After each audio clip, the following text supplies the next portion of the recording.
A Universidade de Aveiro tem um novo espaço, criado com e para a sociedade. Um espaço para a discussão da atualidade e debate de novas ideias. Um espaço para a partilha de conhecimento e de experiências.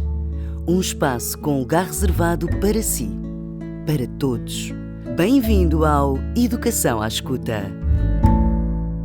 Sejam bem-vindos a uma nova edição do Educação à Escuta, uma iniciativa de comunicação em ciência da Bertrand Editora e da Universidade de Aveiro. O meu nome é Paula Santos, sou professora associada do Departamento de Educação e Psicologia da Universidade de Aveiro e investigadora do Centro de Investigação em Didática e Tecnologia na Formação de Formadores, CIDTFF. Inclusão, caminhos e desafios é o mote para o programa de hoje. Para tal, temos connosco Ana Maria Bernardo da Costa, autora de um livro muito recentemente editado, Memórias de uma Educação Especial, do Modelo Médico à Educação Inclusiva. Foi publicado em 2021 pelas edições universitárias lusófonas. Trata-se de um texto extraordinário que nos traz um testemunho de um percurso também ele extraordinário, protagonizado pela autora e por muitos com quem ela se cruzou e trabalhou nos caminhos da educação a que agora chamamos inclusiva. Eu fui uma das que tive o privilégio de me cruzar com a doutora Ana Maria ao longo de várias décadas também.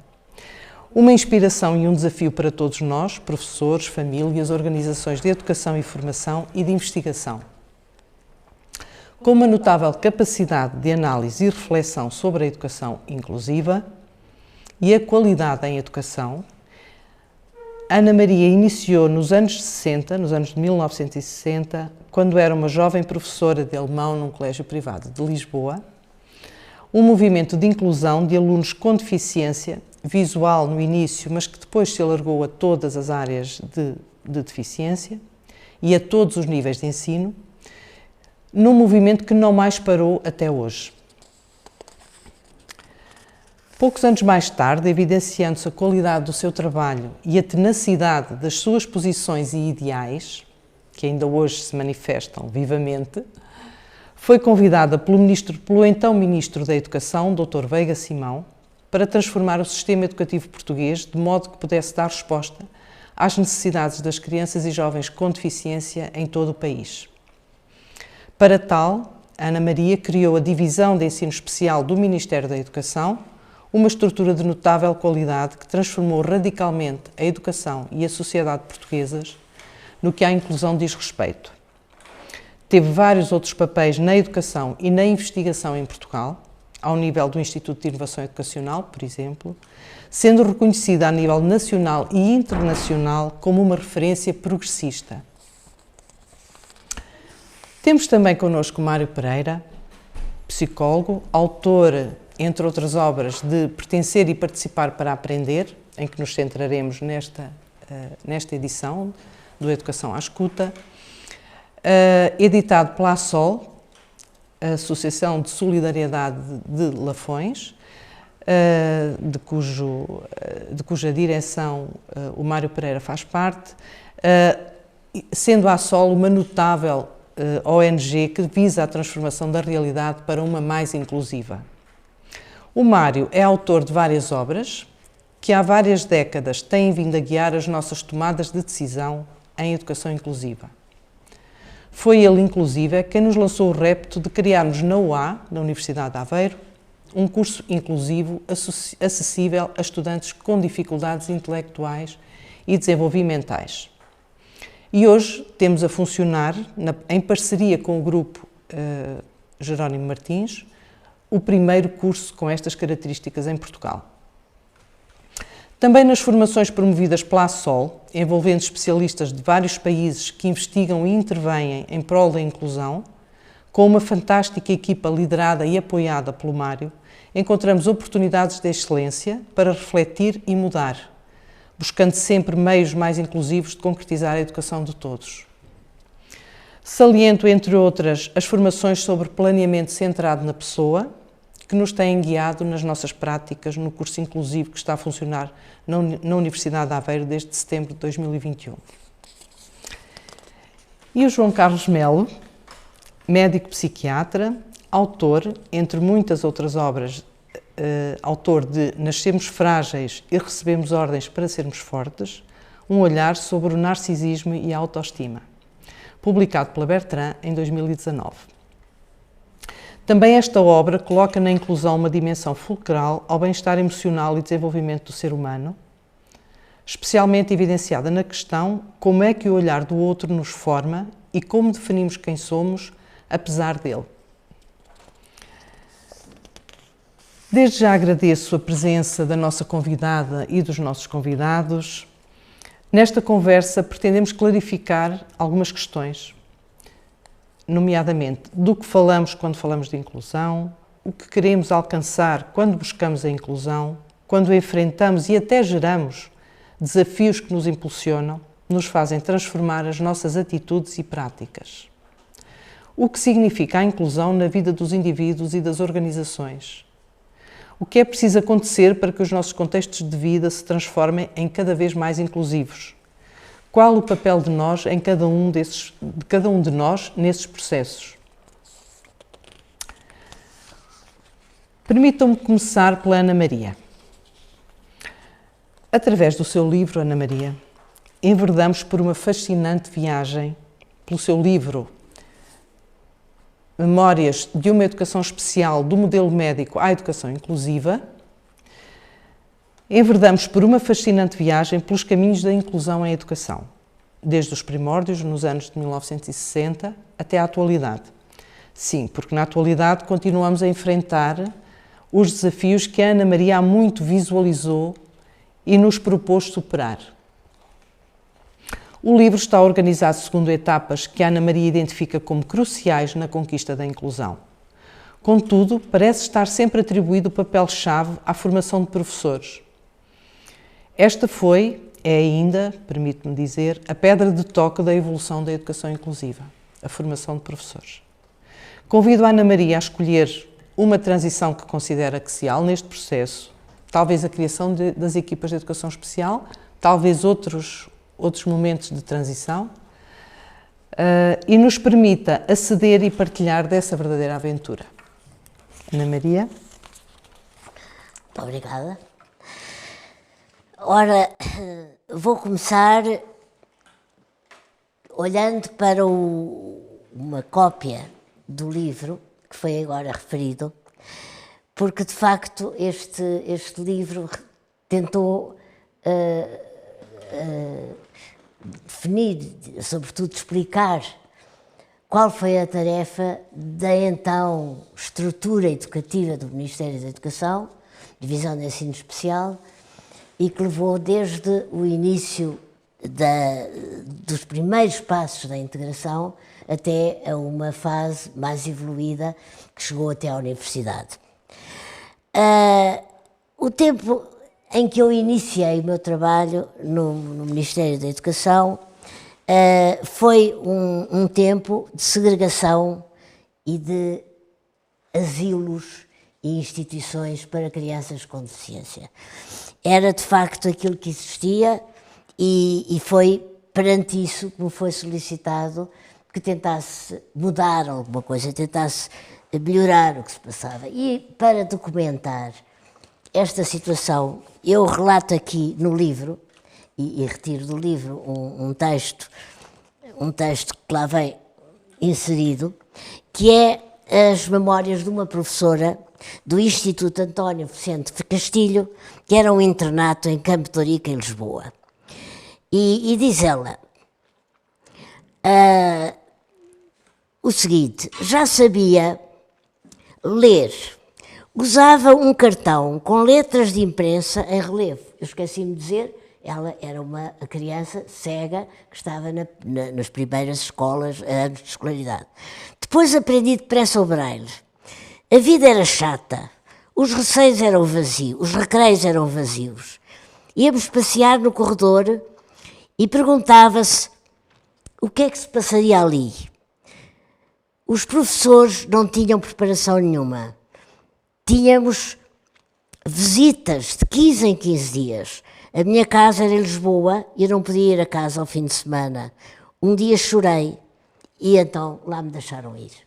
Portanto, isto é o testemunho que vem descrito no início do livro que foi referido.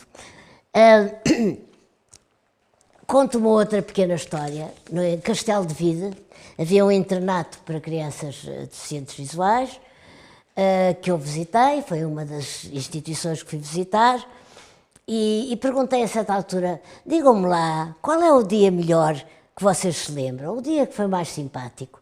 E um levantou o braço e disse, foi há 2 dias, eu fui atrás de um enterro, e foi aqui através da terra, e eu vi muitas casas que não conhecia.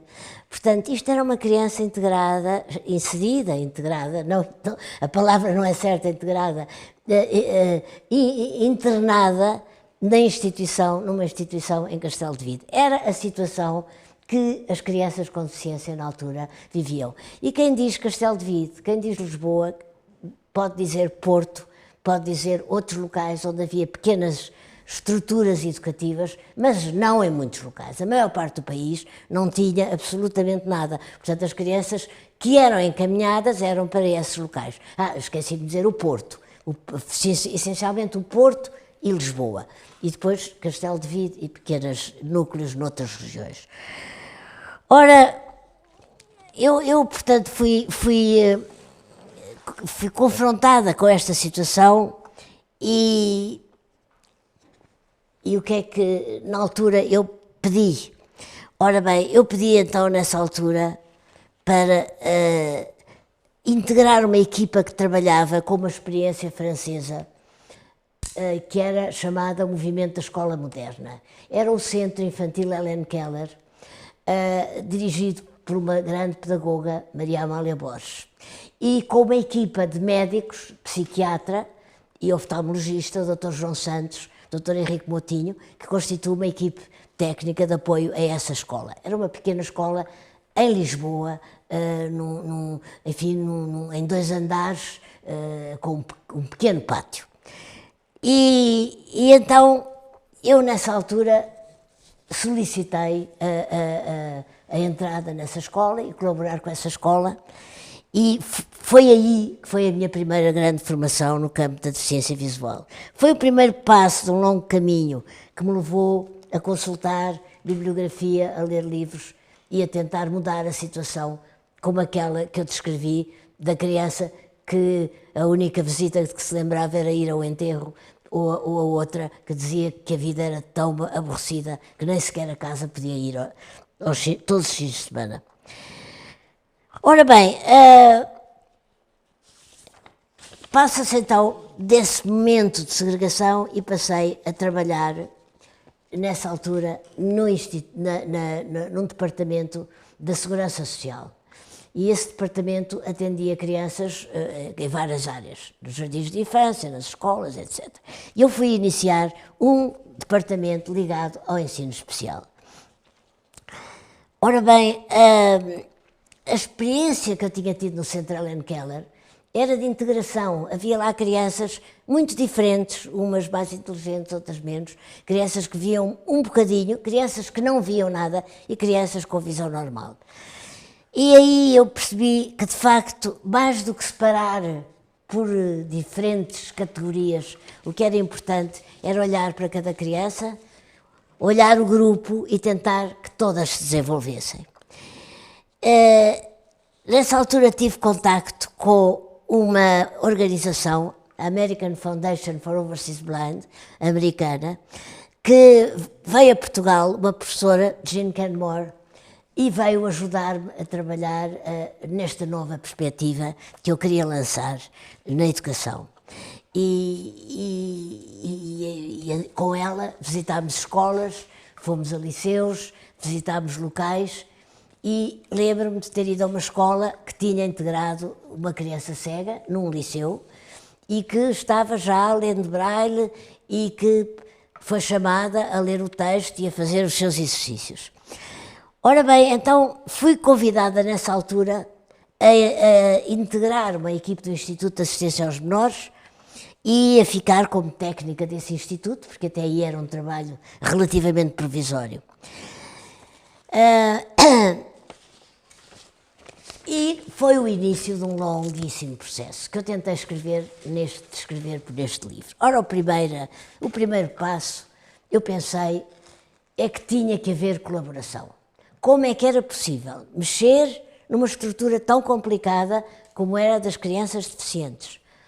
De início, eu só estava preocupada com os deficientes visuais, mas depois tive que pensar em todos os casos de deficiência. Como é que era possível tentar criar sozinha, ou com 2 ou 3 colegas que viessem trabalhar comigo? E então pensei que era fundamental organizar equipas de professores. Era organizar equipas, lancei uma carta que mandei para tudo o que era a Direção Regional de Educação, ou acho que era o nome na altura, Direção Regional de Educação, que foi até aos locais mais próximos, dos concelhos, e dizia que gostaria de ter professores que quisessem trabalhar no ensino integrado, no ensino com crianças com deficiência. E aí se formou uma primeira equipa chamada Equipa de Educação Especial, que era uma equipa constituída por professores que iriam trabalhar junto de escolas. Eles não estavam nas escolas, estavam à parte da escola, mas iam junto das escolas, uma escola, outra escola que aparecia, ajudando as crianças a integrar-se nessas escolas. Ora, esses professores precisavam de ser formados. Portanto, o primeiro passo que se deu neste serviço foi um passo de formação. E para isso tivemos o apoio em Portugal precioso, quer daquela senhora que eu falei, a Jean Canmore, dos Estados Unidos, quer de muitos outros países que nos vieram ajudar. Havia organizações europeias, havia nos Estados Unidos vários grupos, e eu procurei contactar com eles dizendo: estou em Portugal, estamos a começar um novo caminho, venham ajudar-nos. E essa ajuda veio e foram começados a organizar os primeiros cursos de formação de professores. Ora, os professores formavam-se em equipas, as equipas eram regionais, em cada região havia crianças com deficiência que iam sendo integradas nas escolas e elas apoiavam nessa região as várias escolas onde as crianças estavam integradas. Ora bem, era preciso tratar da sua deslocação. Como é que elas se deslocam de terra em terra? Não têm carros próprios para isso. Então foram adquiridas carrinhas. Eu acho que foi das primeiras experiências de um serviço público que aceitou comprar Renault 4 para distribuir por professores. Quem guiava as carrinhas eram os professores, é evidente, devidamente encartados primeiro, e no seu Renault 4 tinham uma área em que tinham que atender variadíssimas escolas dentro dessa área. Iam de escola em escola, iam de classe em classe e davam apoio aos professores. Organizavam pequenos grupos, formavam pequenos cursos, distribuíam material e assim se foram fazendo as viagens. Fui muitas vezes saber o que se passava, procurar encontrá-las, e há uma história que me lembro que eu ia para longe, ia para Bragança, e perdi-me no caminho, quer dizer, ia sozinha, porque eu tinha também um Renault 4, que eu guiava, que também fazia parte dessa equipa de automóveis do Estado, mas eu guiava esse porque ia apoiar as professores, e que me perdi, e que eram tantas da manhã, e que havia assim uma pensão que eu encontrei aberta, e lá fiquei, pedi acolhimento nessa pensão e disse: olha, eu vou aqui apoiar uns professores que estão aqui nestas aldeias, eram as aldeias ao redor, a 20, a 30 quilómetros de distância. Bem, isto era só para contar que de facto foi assim um trabalho, eu diria pioneiro, semilouco, em que nós nos metemos. Ora, estas equipas, as professores eram formados na área de início, foi a área da deficiência visual, e pouco a pouco fomos alargando a outras áreas. É evidente que não havia só crianças com deficiência visual, percebemos que havia crianças surdas que não iam à escola, crianças com deficiência motora que se arrastavam sem cadeiras de rodas, dificilmente à escola ou até ficavam em casa, e crianças com deficiência mental. E durante os anos que se seguiram, eu agora vou falar rapidamente, como se isso fosse rápido, levou anos, houve uma progressão no sentido Primeiro, geográfica. Passámos de Lisboa para o país inteiro. Do continente para a Madeira, para os Açores. Aliás, tenho a dizer e a referir o extraordinário trabalho que houve na Madeira e nos Açores. Talvez por se sentirem mais isolados, estarem com menos apoio, a colaboração, o interesse, a dedicação dos professores nas ilhas foi absolutamente extraordinário. E, portanto, o apoio nas várias regiões do país e, a partir de certa altura, o apoio aos vários tipos de deficiência. Portanto, nós tínhamos começado com a deficiência visual, quando eu referi aquela professora da escola cega, que era uma professora que não podia ir a casa senão de vez em quando, era só cegos. A certa altura encontrámos-nos com crianças com deficiência visual, auditiva, motora e mental. A última a entrar foi a deficiência mental para estes projetos, porque nós achávamos que tudo era possível, mas as crianças tinham que ser inteligentes, tinham que ter uma inteligência normal. Não ouviram, havia técnicos para audição e então começámos o contacto com tudo o que era hospitais e médicos especialistas em várias áreas. Hospitais gerais, com o departamento de audiologia, o departamento físico, de desenvolvimento físico para os deficientes motores, os centros de paralisia cerebral que existiam na altura e havia também departamentos para deficientes mentais, que eram, na altura, unicamente escolas especiais, internados para deficientes mentais. Os deficientes mentais, na altura, foi o último grupo a ser integrado. Era aquele que se considerava o mais difícil. Não veem, mas podem perceber braille. Não ouvem, mas podem utilizar a língua gestual e, a certa altura, utilizar mesmo a percepção sonora através de aparelhos auditivos de audição. Não andavam, mas tinham cadeiras de rodas. Agora, quando não compreendiam, como é que uma criança destas é integrada numa classe normal? Ora bem, esse foi o grande desafio, foi o alargamento à deficiência mental que se passou nos vários pontos do país, em várias escolas. E entramos em contacto com as escolas especiais e começámos pouco a pouco a retirar crianças que estavam em escolas especiais e a colocá-los em escolas normais e a terem projetos especiais aí dentro. Apoiados também pelos professores da escola especial que continuavam a apoiá-los nas escolas regulares.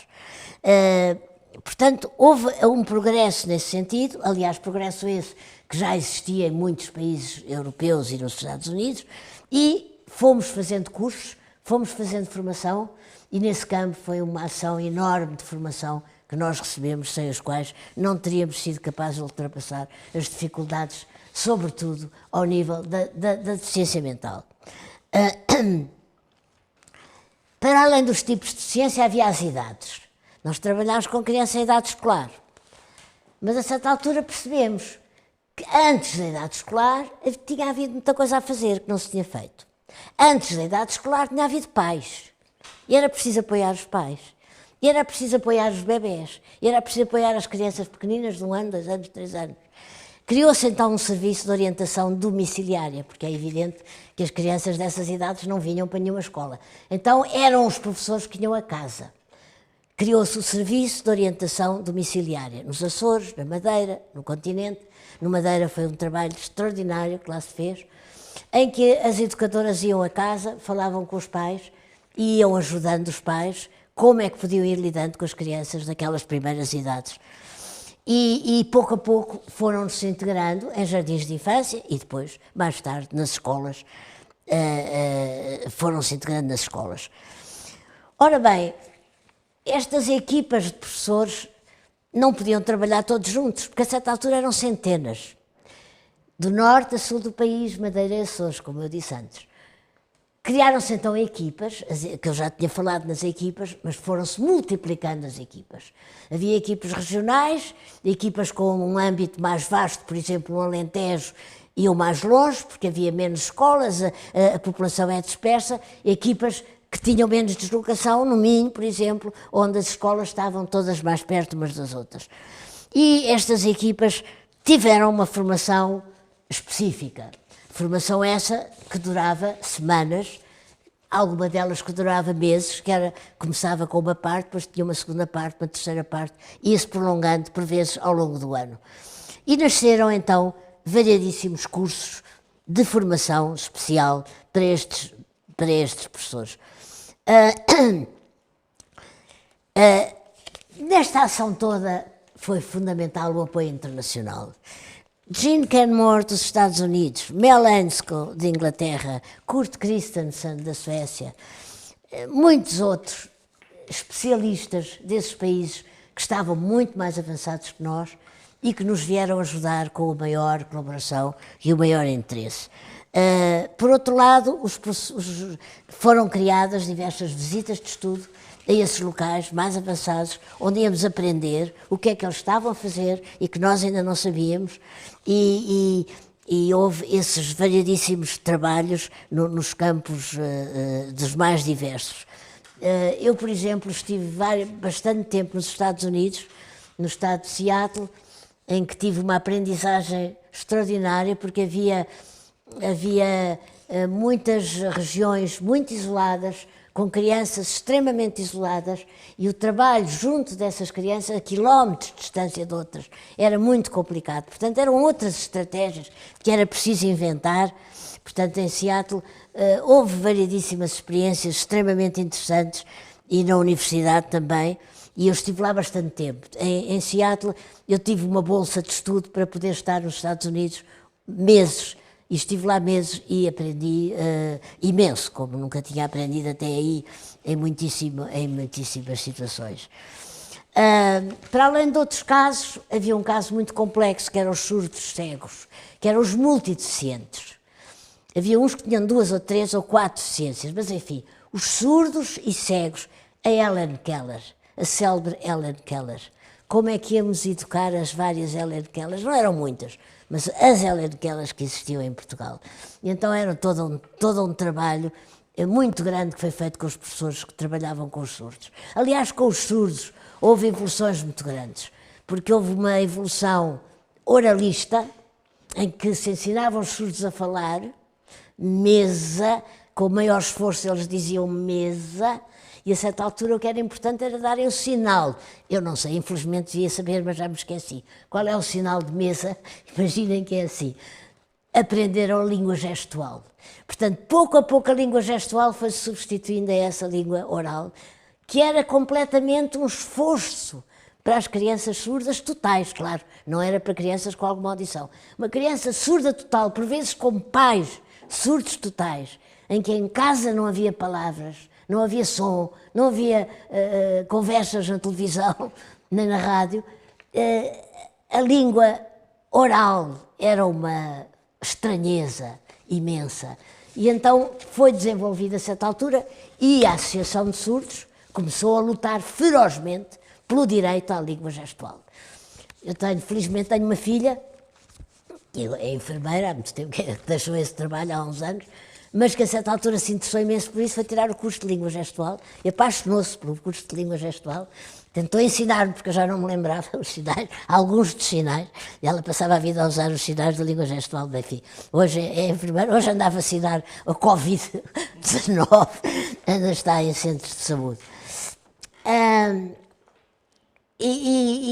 Portanto, foi uma outra perspectiva que foi dada, foi essa. Para além disso, outros aspectos e outros programas, um deles foi muito importante, que foi a transição para a vida ativa. E aqui entra o nosso amigo Mário, eles não eram sempre crianças, não é? Cresciam, 14, 15, 16, e o que é que iam fazer? Saíam da escola, iam continuar, iam para a universidade, nem pensar, muitos deles. Portanto, era preciso terem uma vida ativa. E mesmo durante a escola, havia muita coisa que eles poderiam fazer e em que poderiam entreter o seu tempo livre. E então começou um projeto em que o Mário esteve muito ligado, que foi o projeto de transição para a vida ativa, que era começarem a utilizar o seu tempo em trabalhos diretos de emprego, digamos assim, nas câmaras, na família, na localidade onde viviam, na oficina que havia lá perto, nos vários locais de trabalho, mas eu vou pedir depois ao Mário que comente um bocadinho isto que eu estou a dizer, que ele muito melhor do que eu, ele poderá falar sobre isso. Foi de facto esta transição para a vida ativa que foi uma coisa muito importante. Agora lembrei-me que no ponto oposto a este, eu me esqueci de uma coisa, que era o chamado SOD, Serviço de Orientação... eu falei. Serviço de Orientação Domiciliar, agora encontrei aqui SOD, estava a ver que não tinha falado, falei. Portanto, de início o SOD, para os bebés, para as mães, em mais velhos, a transição para a vida ativa e o trabalho na comunidade, o emprego, que é de facto a grande resposta para muitos adultos, a grande resposta que podem ter e que têm. No sítio onde eu vivo, que é em Sintra, há variedíssimas pessoas com deficiência a trabalhar com um trabalho extremamente proveitoso e rentável, que ganham a sua vida muitíssimo bem em inúmeras atividades profissionais. A Câmara de Sintra teve um grande trabalho nesse sentido, em oficinas para onde trabalhavam e treinavam jovens deficientes as várias tarefas que tinham que fazer. Bem, já falei muito, se queria só acabar dizendo, tudo isto é acompanhado todo o tempo por formação. Eu diria, a raiz de tudo isto, se eu encontrasse uma palavra importante, eu diria formação. Formação, formação. E quem nos deu a formação? Portugueses, professores, médicos, engenheiros, terapeutas, colegas, professores, e estrangeiros, dos Estados Unidos, de Inglaterra, da Holanda, de França, alguns, não tanto, não estavam assim tão avançados como estes, mas também vieram cá franceses, e suecos. Os suecos tinham um desenvolvimento enorme em diversíssimos campos de integração, de linguagem, e que nos deram, tanto que se criou um acordo chamado Acordo Luso-Sueco no campo da educação especial, e que foi um acordo enorme. Eles deram-nos dinheiro, deram-nos formação, e fomos apoiados por inúmeras universidades que vinham cá e que os professores organizavam cursos. Por outro lado, houve de facto uma generosidade por parte do Ministério Português, do Ministério da Educação, porque de facto foram financiadas variedíssimas viagens a vários países estrangeiros, e eu fui uma das beneficiárias dela. Ora bem, foi uma vida plena que eu tive, foi uma sorte ter tido uma oportunidade de ter calhado nesta área, de ter feito dela a minha vocação, o meu trabalho, o meu interesse, e que me permitiu conhecer tantas pessoas. Os meus dois grandes amigos que aqui estão, a Paula e o Mário, são dois deles, mas há muitíssimos, e de ter tido a oportunidade de conhecer no país, em inúmeras situações diferentes, de conhecer bem o país, e de conhecer variedíssimos países e variedíssimos programas estrangeiros. Ora bem, eu tentei pôr isto, agora foi assim um bocado atrapalhado o que eu falei, mas tentei pôr isto um bocadinho mais organizado e fazer este livro. Isto foi quando eu me reformei. Porquê é que eu me reformei? Porque o professor Bartolo Paiva Campos, que me convidou para o último trabalho que eu tive, no Instituto de Inovação Educacional, me disse a certa altura que o Instituto ia fechar. E eu já tinha estado em vários sítios. Bem, um dos sítios onde eu estive, fui posta na rua, porque o argumento foi: eles querem uma jovem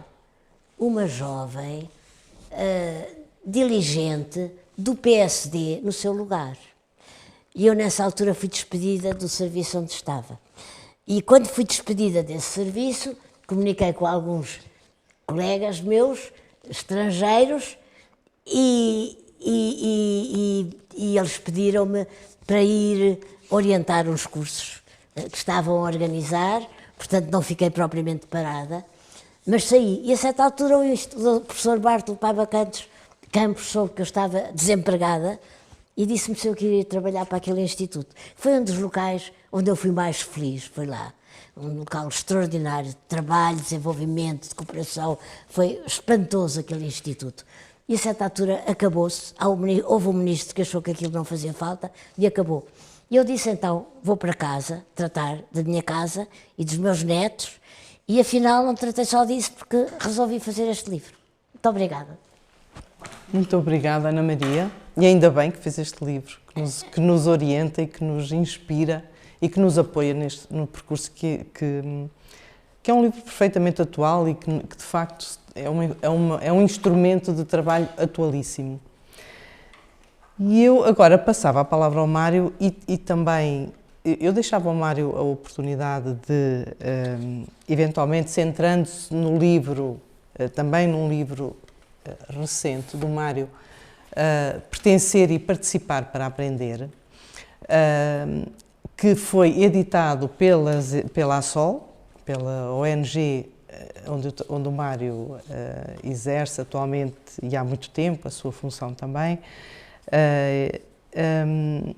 e que com este livro ele oferece-nos uma valiosa oportunidade de analisar os processos que estão no cerne da inclusão. O livro, e ligando agora com as histórias que a doutora Ana Maria nos contou agora, o livro várias vezes se interseta com este percurso que a doutora Ana Maria nos relatou, nomeadamente ele resultou das práticas do CRI, do Centro de Recursos para a Inclusão, que se constituiu ou se constituíram neste país como apoio para as escolas regulares onde estão incluídas as crianças com necessidades especiais, crianças e jovens.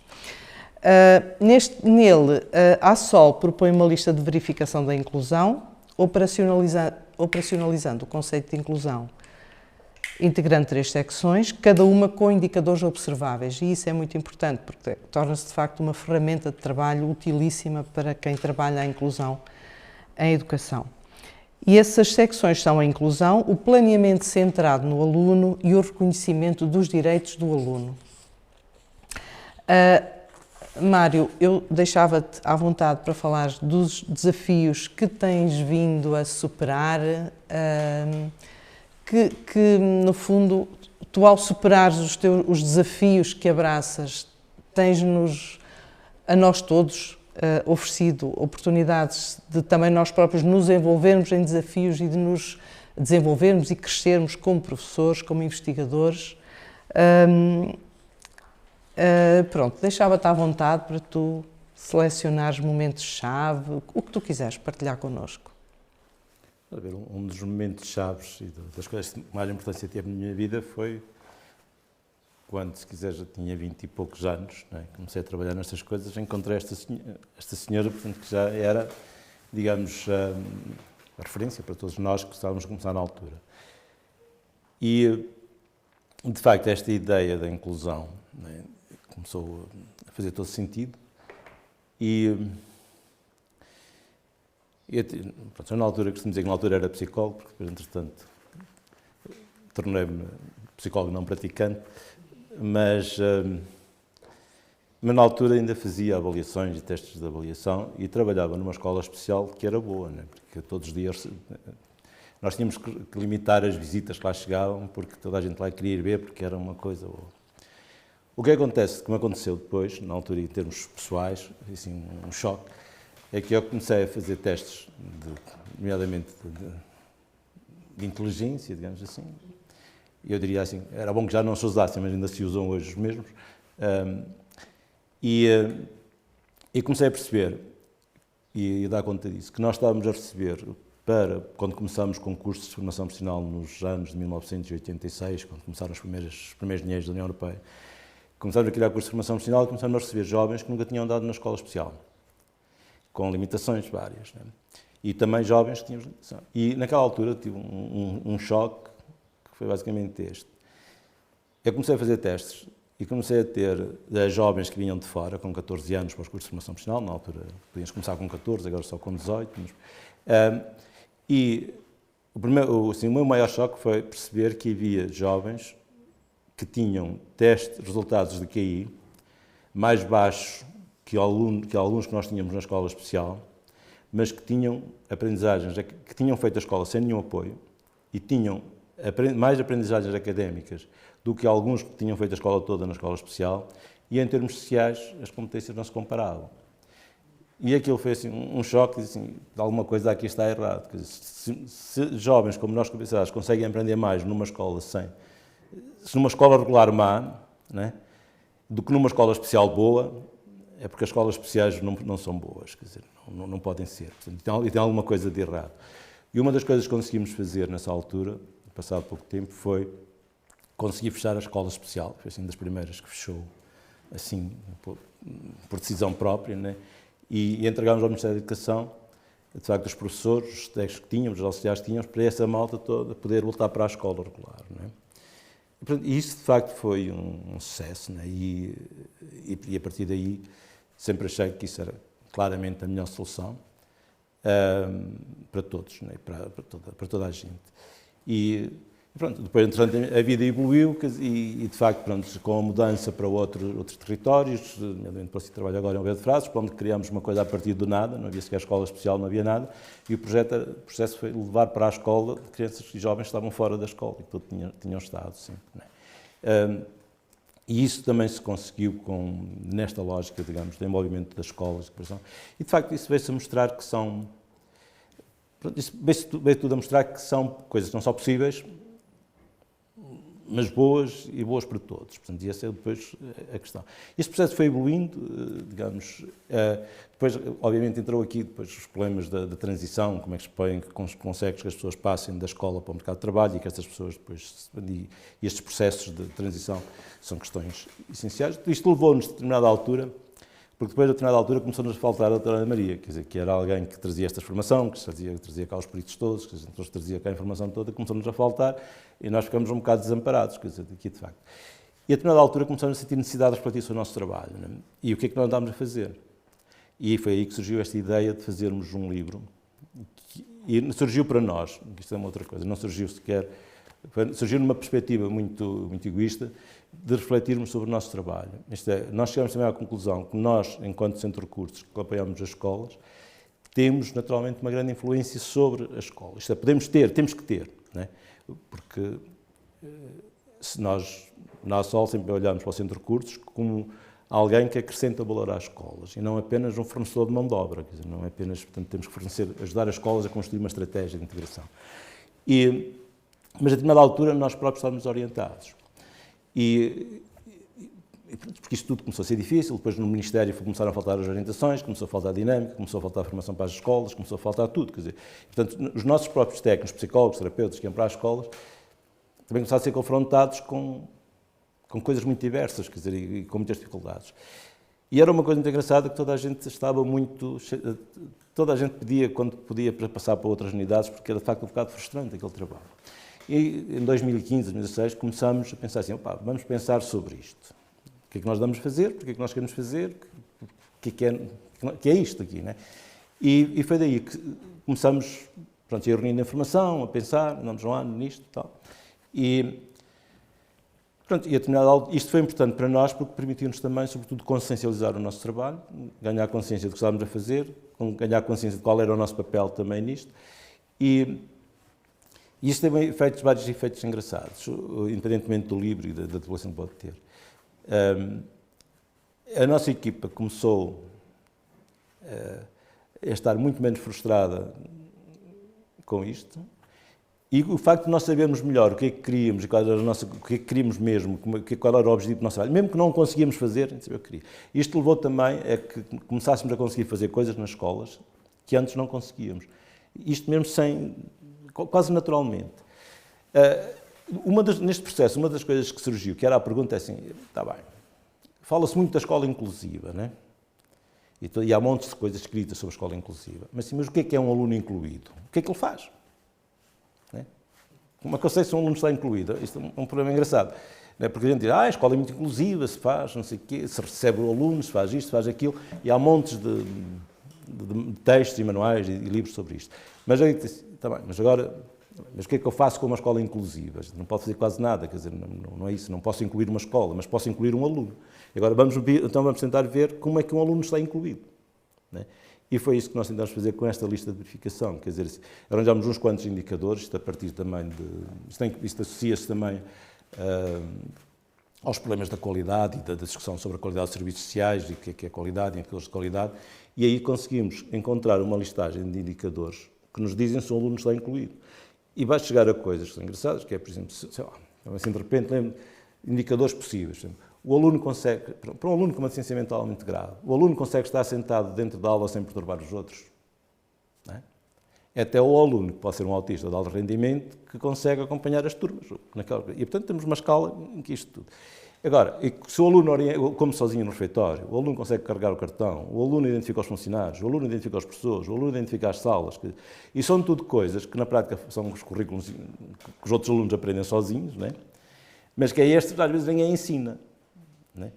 E isto para nós tornou-se muito importante porque é um instrumento que está-se a tornar a ganhar importância, porque estamos a usá-lo para a avaliação.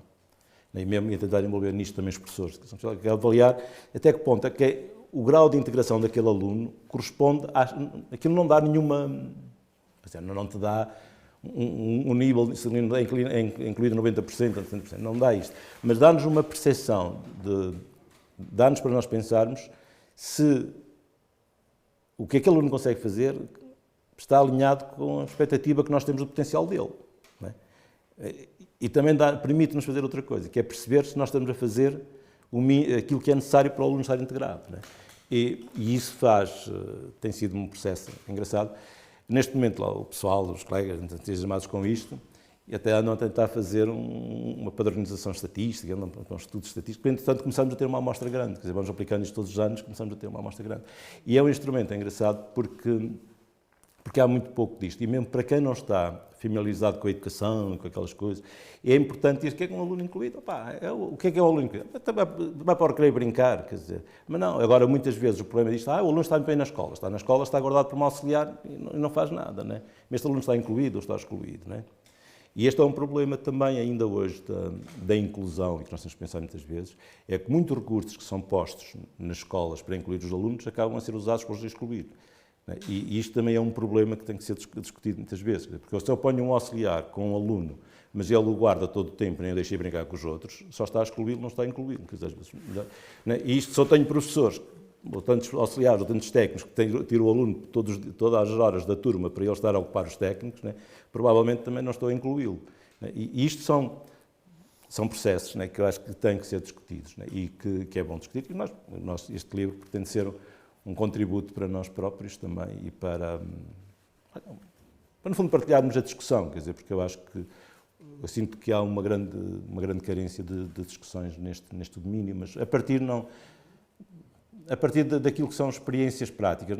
Este livro não é uma coisa científica, nem pretende ter aqui nenhuma cientificidade, no sentido de ser um livro rigoroso do ponto de vista científico, não é isso, mas procura também, no fundo, trazer aquilo que é a nossa reflexão sobre a nossa prática, quer dizer, e, portanto, nesse sentido, já é um contributo que nós tentamos partilhar, não tem mais que isto, mas sinto que há falta deste tipo de instrumentos. Às vezes temos muitas vezes instrumentos e textos muito complexos e muito da investigação, muito papers científicos, são todas as referências, todas as coisas e tal. Mas depois faltam-nos coisas que sejam histórias, que sejam coisas que as pessoas digam, isto podia-me ter acontecido a mim, quer dizer, não é? E é isto que nós pretendemos fazer. Também só para explicar porque é que na ASOL nós vamos editando os livros. Olha, porque nós somos uma organização que está num território muito grande e temos uma equipa muito dispersa. E, nós temos pessoas que não se veem umas às outras durante meses. Portanto, e nós temos que assegurar a nossa cultura e a nossa identidade. E, digamos, este trabalho de produção, por exemplo, os colegas do CRI estão em conselhos diferentes, alguns que distam 40, 50 km uns dos outros. E raramente se encontram, portanto, nós precisamos de ter instrumentos e, a determinada altura, começamos também a editar alguns livros, porque, por um lado, tínhamos recursos internos que nos permitiam fazer algum trabalho que é caro, que é o trabalho da paginação, do design, dessas coisas. E começamos a investir nisso também como um meio olha, por um lado, de valorizar o nosso trabalho, né, e também, mas, por outro lado, de consolidar pensamento e consolidar uma cultura. Portanto, é aí que estas coisas se inserem. E é aí que é por isso que nós vamos também publicando coisas. Uma cultura que não só fortalece e apoia as pessoas da ASOL, portanto, como as das escolas com quem a ASOL se relaciona e com quem trabalha. Essa questão da cultura, de construir e acarinhar, não sei se é o termo certo, uma cultura em que as pessoas se possam apoiar, se sintam nutridas no seu desenvolvimento pessoal e profissional para serem capazes de concretizar a inclusão. Não é? Sim, eu penso que isso é um fator essencial, porque hoje penso que um dos problemas, nós temos em Portugal, neste setor, coisas absolutamente excelentes, mas consegues ter coisas absolutamente excelentes aqui e do outro lado da rua coisas absolutamente más. Portanto, porque não há aqui não há um processo de generalização das boas experiências, isso é hoje um problema grande nesta área. E às vezes também não há, as boas experiências não generalizam, muitas vezes por falta de discussão, por falta de reflexão sobre elas. Portanto, este livro também é uma tentativa de generalizar algumas boas experiências, né? E agora não temos a pertença. Pronto, o impacto disto é sempre limitado, mas qualquer coisa, por pouco que seja, é um contributo.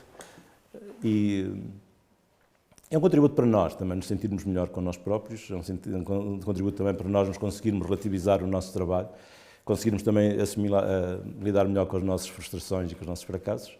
E também para outra coisa, irmos percebendo os êxitos que vamos tendo, que é uma outra coisa que nós também com estes processos muitas vezes não conseguimos perceber o êxito que vamos tendo, né? E falta-nos muito, e com a desaparecimento da Ana Maria desapareceu muito isso, que é o desaparecimento da perspectiva histórica.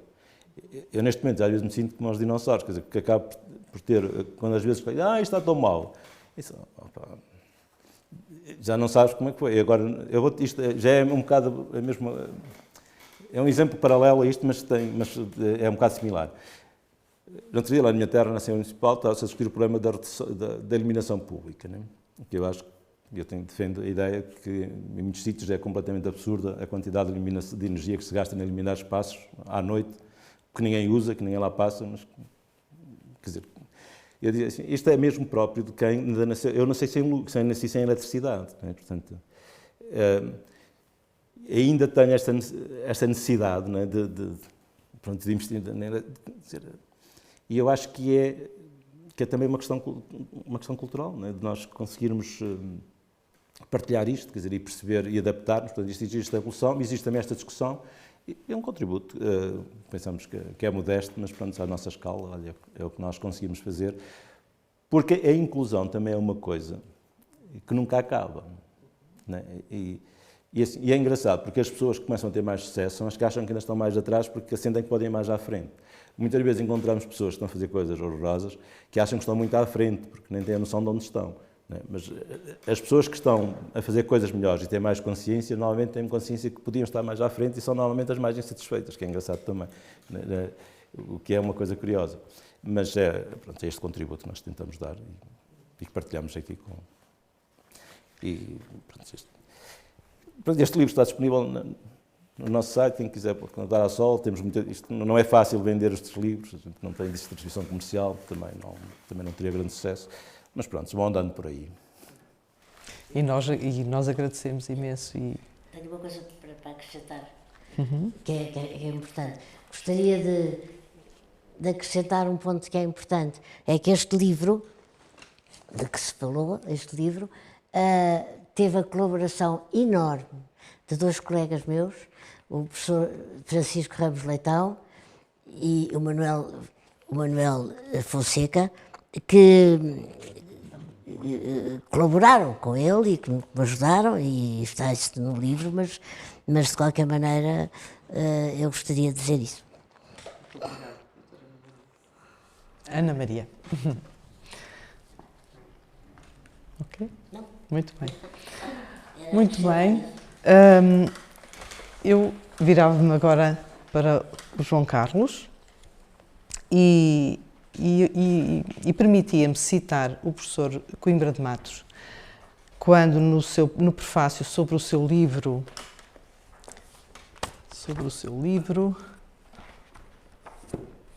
com licença,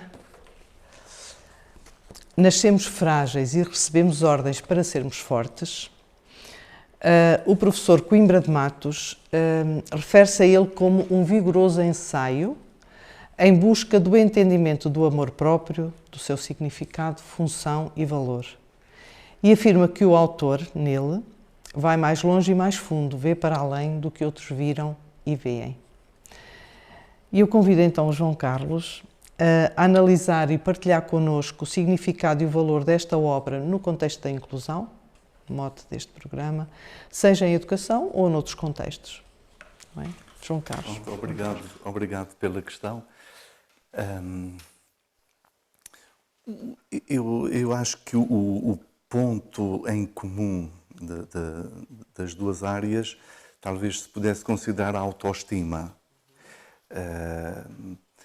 As crianças que depois crescem, de que falaram, enfim, tiveram o grande azar na vida de, por causa das deficiências de que foram vítimas, isso contribuir para uma baixa autoestima. Não digo todas, mas muitas, infelizmente.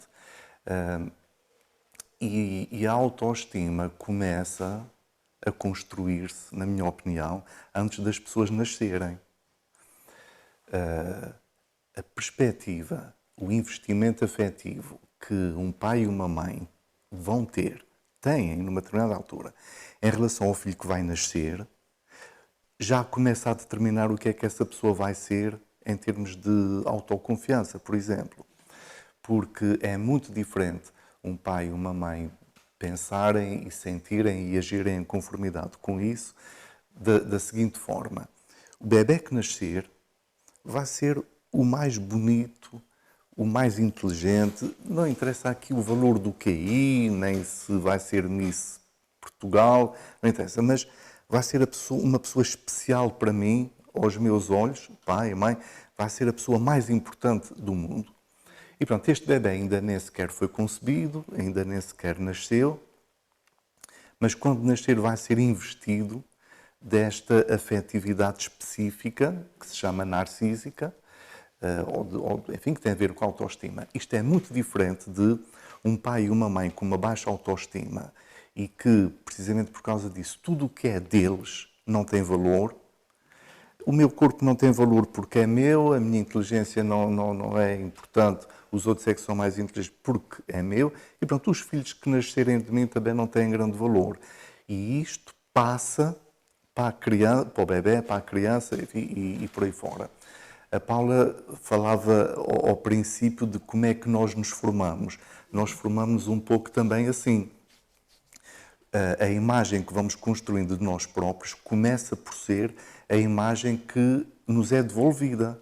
Se o nosso pai e a nossa mãe olham para nós com orgulho, com satisfação e com aquele sentimento de que tu vais conseguir, tu és bom, tu tens qualidade, a pessoa, o bebé, a criança, acredita nisso. Porque é como se a criança não soubesse, mesmo desde muito pequenina, como se não soubesse como é que é, como se passasse por um corredor com uma série de espelhos daqueles que te formam, e pronto, a gente vai andando por aí e não sabe se é bonito, se é feio, se é gordo, se é magro, mas aquilo que nos devolvem contribui para precisamente a ideia que vamos criando de nós próprios e, portanto, depois a autoestima que se vai construindo, portanto, a partir daí. E depois todas as experiências que vamos tendo na vida vão contribuindo para isso. Uma das experiências mais negativas que existem, fazendo aqui uma ponte para as escolas, eu já nem chego a falar nas crianças com deficiências ou com deficiências mais profundas, porque essas podem ser vítimas de alguns miúdos, outros alunos cruéis. Podem ser, realmente, mas por vezes não são propriamente maltratadas, porque estão no outro nível. Ou seja, por muito que se tente incluí-los, estão no outro nível. O problema maior são os miúdos iguais aos outros, mas que, ou porque têm óculos, ou porque são gordos, ou porque são magros, seja pelo que for, são bodes expiatórios e depois vão ser vítimas de bullying. Eu vejo pessoas com 20, 30, 40, 50, 60, 70 anos que ainda hoje sofrem por causa do bullying que sofreram nas escolas. E isto é um problema muito grave, na minha opinião, porque por muito boa autoestima que a pessoa tenha construído, com base no que foi acontecendo na sua educação, no investimento dos pais, de outras pessoas, etc., em épocas críticas da vida, na entrada para a escola, mudanças de ciclos e tudo isso, enfim, depois a adolescência e por aí fora, essas experiências de bullying podem ser devastadoras. E eu continuo sem perceber hoje em dia porque é que ainda há bullying. Porque, não liguem muito ao que eu vou dizer agora, isto é uma maneira de falar. Eu não percebo porque é que continua a haver bullying. Porque é que se permite que continue a haver bullying e porque é que se permite que continue a haver violência doméstica, por exemplo. Não percebo. Porque se, por exemplo, isto é uma maneira de falar, se, por exemplo, houvesse uma lei, isto seria num país utópico, uma lei que dissesse assim, os diretores dos agrupamentos, como se chama agora, que houvesse um caso de bullying na sua escola, fossem suspensos durante 3 anos, esse diretor ia fazer tudo para que não houvesse bullying. Sabe-se que há bullying, sabe-se, toda a gente sabe, toda a gente sabe. O problema maior também é aquilo que a gente vê às vezes nas redes sociais. Isto agora é esta coisa hoje em dia, tudo bullying, tudo esqueça. No meu tempo também havia, não se chamava, era bullying. Quer dizer, como se isto fosse assim uma coisa normal de acontecer, não é? E, portanto, isto é mais uma situação que contribui muito para funcionar como uma ferida à nossa autoestima. E, portanto, enfim, fazendo uma outra ponte para o livro, para esse aspecto que falou, entre a autoestima e o narcisismo, vou dizer só rapidamente. A ideia geral que as pessoas têm sobre o narcisismo é que há indivíduos narcísicos e outros que não são. Narcísicos são aqueles arrogantes, vaidosos, que diminuem os outros, que querem ser o centro das atenções. E, portanto, quem é isto é narcísico, quem não é isto não é. Na verdade, não é assim. Na verdade, o que acontece é o funcionamento narcísico é uma dimensão do nosso funcionamento mental, tal como temos um funcionamento digestivo, respiratório, temos um funcionamento narcísico. Pode ser mais saudável ou menos saudável. Mais saudável é quando a nossa autoestima é suficiente, suficientemente boa, digamos assim, e face feridas na autoestima, críticas, situações negativas, a pessoa consegue adaptar-se o melhor possível, recorrendo a formas de adaptação, como compensar com outras características suas, aproximar-se de pessoas que valorizem mais a autoestima, em vez de perpetuar aquele ciclo de buscar e encontrar e relacionar-se com pessoas que as maltratem, que é uma coisa automática, não é? Mas depois há uma outra forma não saudável, que é quando a autoestima é muito baixa ou é muito ferida, e pode ser muito ferida por causa de uma deficiência, de uma malformação, etc., a nossa mente reage com mecanismos de compensação que visam restaurar a autoestima lesada ou fazer melhorar a autoestima que está baixa. E que mecanismos são esses? Há 2 grandes grupos. Um é a pessoa esconder-se, apresenta sentimentos de inferioridade, não quer ser o centro das atenções e faz tudo, nem que seja anular-se, nem que seja conformar-se às opiniões dos outros, para não ser criticada. A autoestima está ali muito frágil, essa fragilidade à flor da pele, e a pessoa faz tudo para que não seja mais ferida. O outro grupo é que são os tais indivíduos, é só um grupo, digamos assim. é um narcisismo maligno, às vezes, em que a autoestima desses indivíduos é baixíssima. Os tais arrogantes, vaidosos, são indivíduos com uma baixa autoestima. O que é que eles fazem? Têm uma carapaça, digamos assim, têm competências intelectuais, por exemplo, capacidade para exercer poder sobre os outros, para influenciar, para ter ascendente sobre os outros, e o que é que fazem? Diminuem, atacam os outros nos seus pontos fracos, usam o poder para ser o centro das atenções. Isto tudo para quê? Para preservar a autoestima, para que a autoestima não seja afetada. E a gente podia ir por aí fora, mas não sei se respondi à sua pergunta. Sim, porque são processos absolutamente cruciais quando se pensa numa escola que pretendemos inclusiva, não é? Como é que se gerem estes processos? Como é que... Respeitar cada pessoa na sua individualidade, na sua especificidade e, portanto, o reconhecimento, reconhecer uma pessoa nas suas especificidades é realmente o mais importante. Eu tenho, por acaso, tenho visto ultimamente, por exemplo, no último ano letivo, eu participo num Conselho Geral de um agrupamento de escolas, represento a universidade nele, e eu considero que é um agrupamento, uma direção de agrupamento, e o Conselho Geral está muito preocupado com esta questão, por exemplo, do bullying. E eu acho que eles estão genuinamente interessados em resolver e estão bastante conscientes da importância do papel dos indivíduos deles próprios, portanto, cada um deles, que é o professor disto, o professor daquilo, o diretor, portanto, dos papéis individuais, mas também da importância da organização, do modo como a organização está organizada, passa a redundância, e funciona. Pronto. Não sei, eu sinto... ao lado, conheci também muito bem um outro agrupamento, também aqui do Distrito de Aveiro, em que havia uma posição diametralmente oposta. em que a organização escola sentia que isso não era um assunto seu, não era um assunto da responsabilidade, a não ser que acontecesse dentro da turma. Pronto, portanto, há de facto posições muito diferentes. Eu acredito que...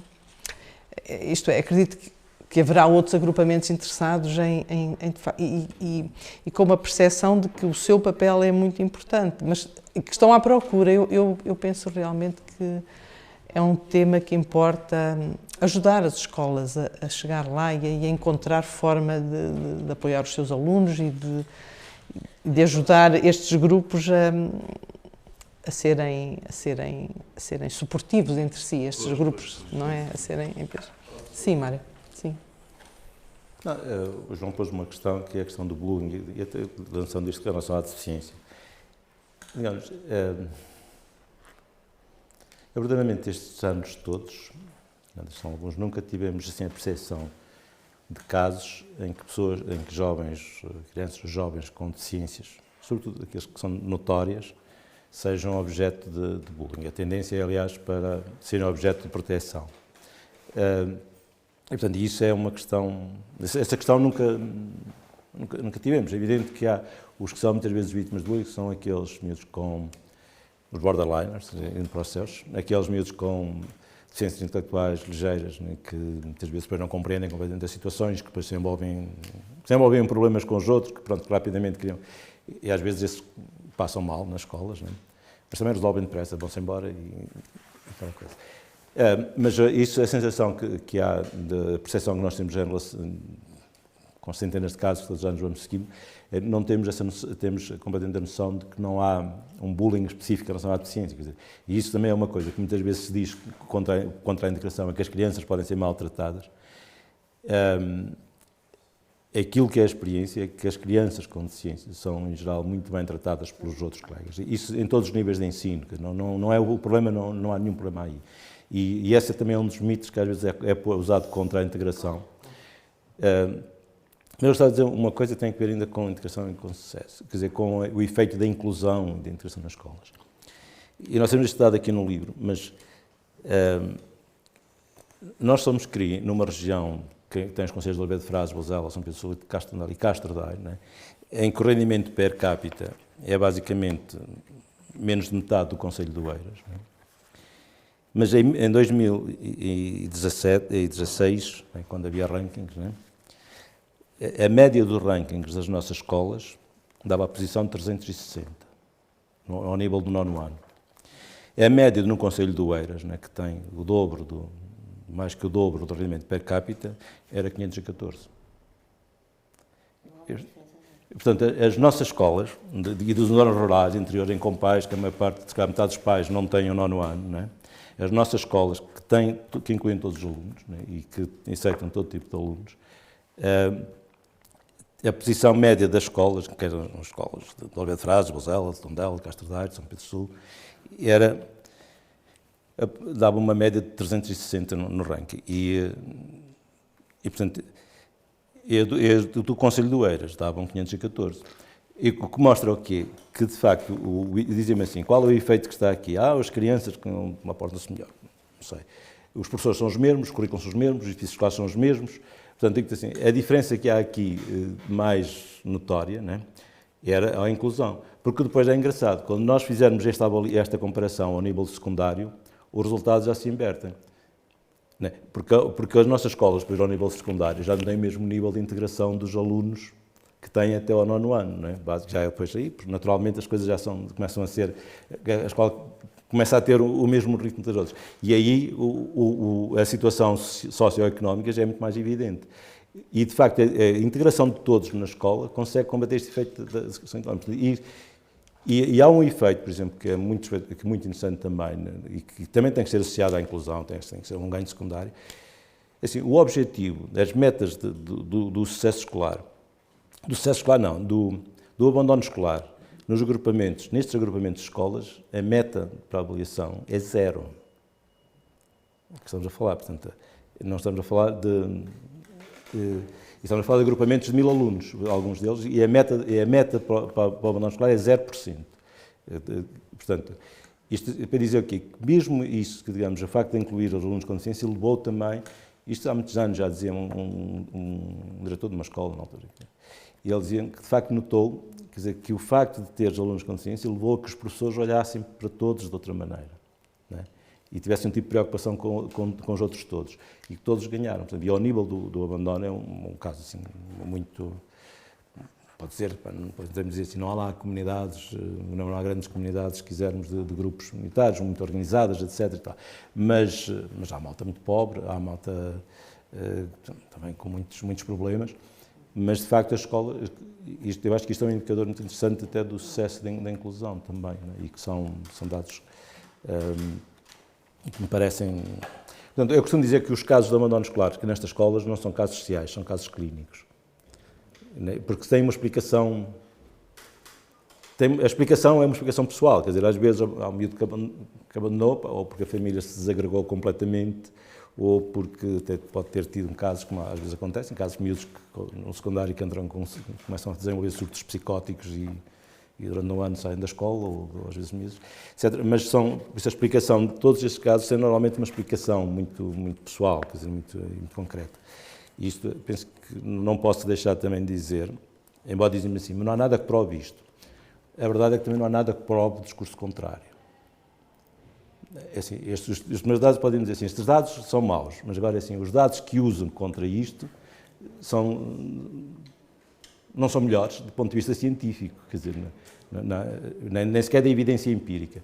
E, portanto, isso também era uma coisa que eu acho que tem sido sobre quando nós falamos dos ganhos da escola. Não sei se... Eu gostava de dizer uma coisa, Mário, em relação ao o que tu nos estás a dizer. Quando afirmas, consideras que, pelo menos até ao 9º ano, portanto, que é a fase em que a inclusão é mais intensa, digamos assim, nas escolas regulares, consideras que dificilmente se encontram situações de bullying ou de... São as pessoas com deficiência, aos miúdos com deficiência. Sobre os miúdos com deficiência, não me parece. E tu estás-te a situar em que região? Também naquelas que conheço, quer dizer, são pelo menos 8 agrupamentos. Onde tu intervens? Não, mas estou a falar da região, assim, agora, Mas eu gostaria de acrescentar Agora, todo assim, o eu digo conhecimento assim, com os onde há, deficientes. agora Não há- assim, não há caso de... agora, onde há inclusão, quer dizer, agora digo assim, há escolas em que os miúdos não são incluídos, são lá postos. Né? E é que ninguém depois trata de os incluir, quer dizer, né? E que não há o mínimo cuidado com eles. Os miúdos são lá postos e depois são abandonados, mas isso são, não, aí já estamos, aí, estamos a falar de, opa, não, já não digo, as nossas as escolas que nós temos não são particularmente, opa, não são, quer dizer, não são particularmente especiais em coisa nenhuma, quer dizer, né? Mas o facto de terem uma preocupação razoável com este grupo tem um efeito multiplicador. Né?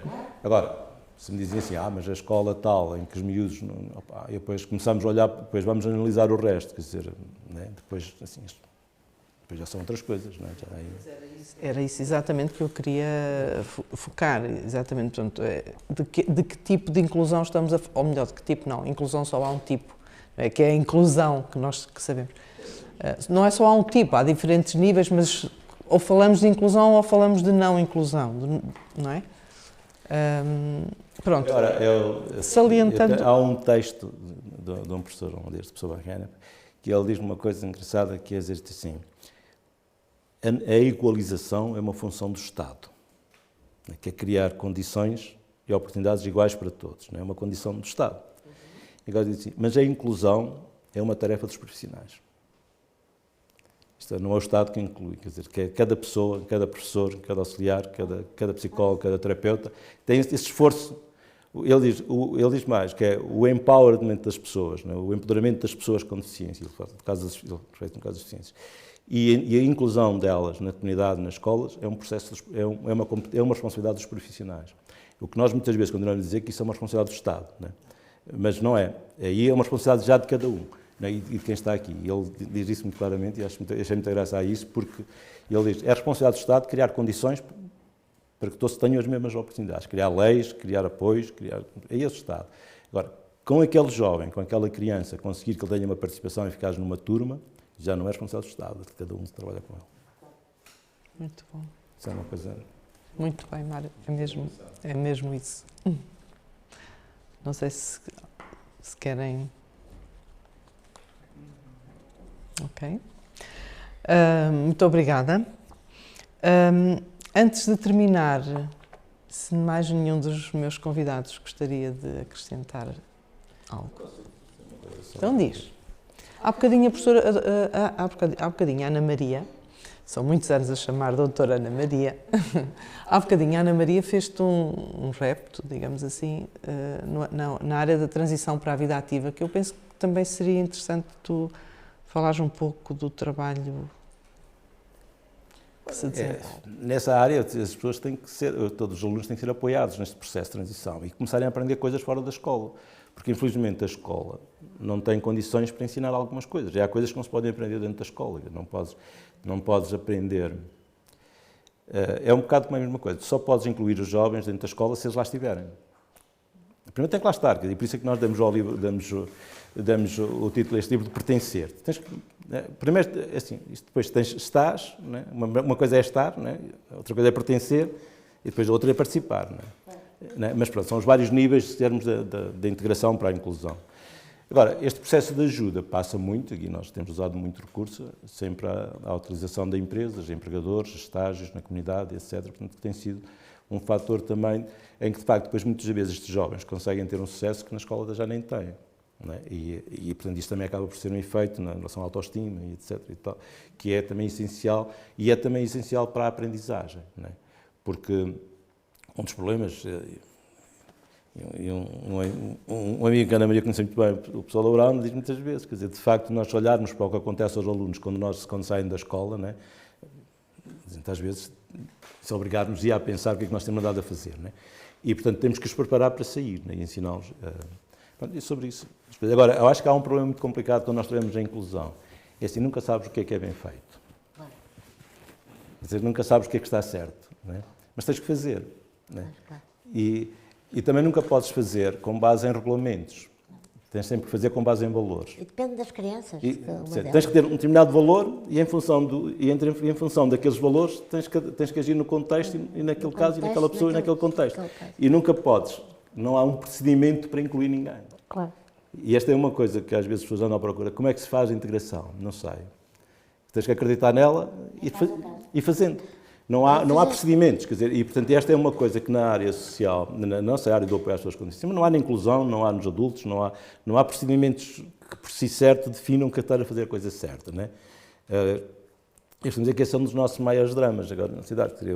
Eu posso fazer uma coisa muito certa, que hoje é muito certa para esta pessoa, neste momento, e a mesma coisa feita daqui a meia hora pode ser um desastre.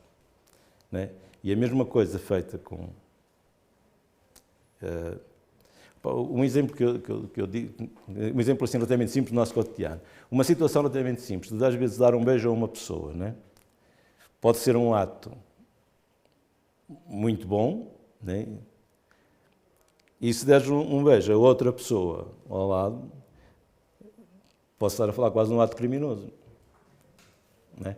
E, portanto, estás a fazer o mesmo ato, tens o mesmo procedimento, né? E ele é valorizado de duas maneiras diferentes. Agora, tu nunca sabes também como é que a outra pessoa vai valorizar o que fazes. O que é outro problema, né? Porque o que conta não é o que tu valorizas, é o que a outra pessoa valoriza. E eu acho que esta dificuldade também, quando nós estamos na inclusão, acho que temos que nos habituar a isto, né? A esta ideia de orientar-nos pelos valores. Né? Aliás, encontra-se muita coisa, já tenho encontrado também disto, situações bastante más, do ponto de vista prático, mas do ponto de vista dos procedimentos são todos cumpridos. Os papéis são todos assinados, não é? Mas isto é quase como aqueles casamentos. Se assinar um casamento, depois cada um continua a viver a sua vida. Aqueles ali também. Assinam, o papel está assinado, mas foi só foi o que foi feito, foi a assinatura do procedimento. Não é? E isso não traz ganho nenhum para nada. E, portanto, essa é uma das dificuldades que eu acho que é interessante nós termos consciência disso, porque muitas vezes tem outras coisas. Uma das coisas que as pessoas pedem ainda muito é procedimentos. Quer dizer, como é que o psicólogo vai para a escola fazer? Havia de haver um procedimento definido.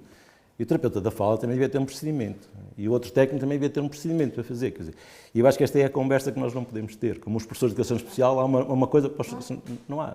A conversa tem que ser um bocado ao contrário. Tens que ter valores, tens de saber... Aliás,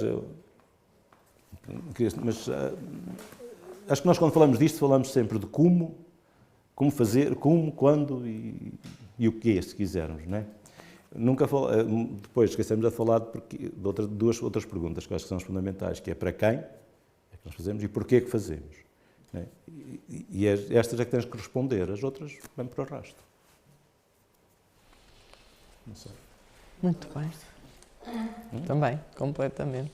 Acho que sim, colocaste o ponto também, Mário. Muito bem.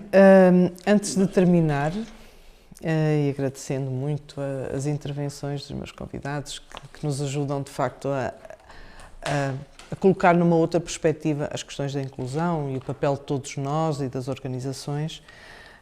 Mas antes de terminar, eu gostava de deixar ainda algumas sugestões de leitura para o próximo mês, nomeadamente do João Carlos, e temos aqui Reféns das Próprias Emoções, em que o João Carlos Melo nos propõe um olhar mais humano, mais externo e mais esclarecido sobre as pessoas com personalidade borderline, e Uma Luz na Noite Escura, em que o João Carlos Melo nos fala da solidão e da capacidade para estar só, dando-nos a conhecer casos de experiências de isolamento sob matizes variadas, quer de figuras heroicas, quer de pessoas anónimas, introvertidas e extrovertidas, alegres e tristes, enérgicas e calmas, mais fortes ou mais frágeis do ponto de vista psicológico, solitárias ou sociáveis. Queria também recomendando o livro da Ana Maria Bernarda Costa, que continua a ser uma referência para todos os que trabalham em inclusão e educação. Recomendo vivamente, enquanto uma enorme mais-valia neste processo em que todos estamos envolvidos. E, para além do pertencer e participar para aprender, do Mário Pereira, também este mais recente, também do Mário, Dúvidas, Dilemas e Inquietações quando cuidamos de pessoas. Está bem? E pronto, assim chegamos ao final desta conversa. Agradeço a todos os convidados desta edição do Educação à Escuta e a todos os que nos acompanharam nesta jornada. Podem rever todas as edições do Educação à Escuta em vídeo nos canais da Bertrand Editora e no website do programa Educação à Escuta, ou optar pelo formato áudio disponível em todas as plataformas de podcast.